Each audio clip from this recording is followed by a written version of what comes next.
Halo semuanya, selamat sore. Kali ini saya akan menjelaskan sedikit tentang UUD 1945 pada tanggal 18 Agustus 1945 sampai 27 Desember 1949.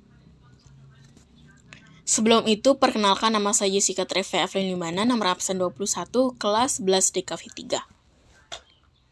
UUD 1945 pada awal masa kemerdekaan. Pengesahan UUD 1945. UUD 1945 disahkan oleh Panitia Persiapan Kemerdekaan Indonesia PPKI pada 18 Agustus 1945, sehari setelah proklamasi kemerdekaan. Konstitusi ini menjadi dasar hukum negara dan menandai awal berdirinya Negara Kesatuan Republik Indonesia (NKRI). Sistem pemerintahan. Dalam UUD 1945, Indonesia menganut sistem pemerintahan presidensial. Namun, karena situasi darurat, diterapkan sistem demokrasi parlementer yang memberi peran besar kepada Badan Penyelidik Usaha-usaha Persiapan Kemerdekaan Indonesia (BPUPKI) dan PPKI sebagai wakil rakyat sementara. Struktur UUD 1945. UUD 1945 yang berlaku saat itu terdiri dari pembukaan 4 alinea yang memuat dasar ideologi negara termasuk Pancasila. Batang tubuh yang terdiri dari 16 bab, 37 pasal, 4 pasal, aturan peralihan, dan 2 ayat aturan tambahan.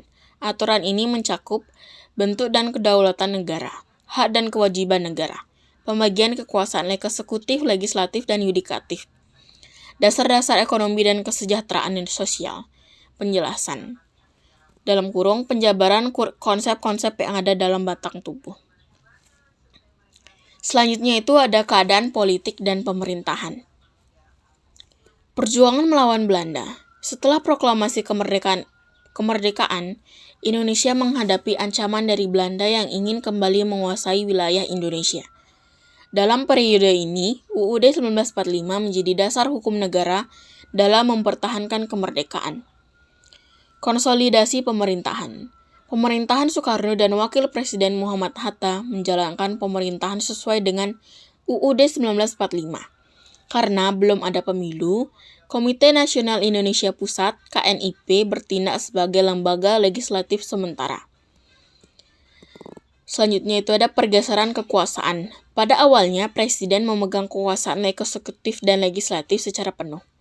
Namun, setelah Maklumat Wakil Presiden nomor 10 pada 16 Oktober 1945, KNIP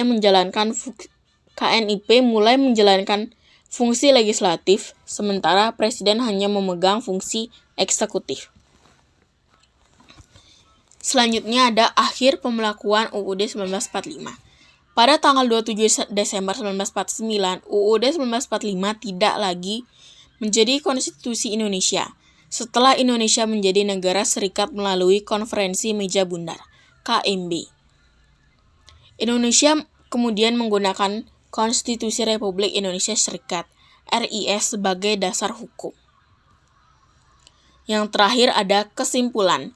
UUD 1945 dalam periode ini menjadi landasan perjuangan dan pembentukan negara Indonesia yang merdeka. Meskipun masa berlakunya singkat, UUD 1945 mencerminkan semangat dan tujuan pendiri bangsa dalam merumuskan identitas nasional dan dasar-dasar negara.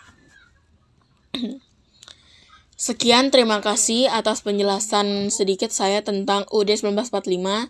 Saya juga mohon maaf bila salah dalam perkataan dan pengucapan saya. Sekian, terima kasih.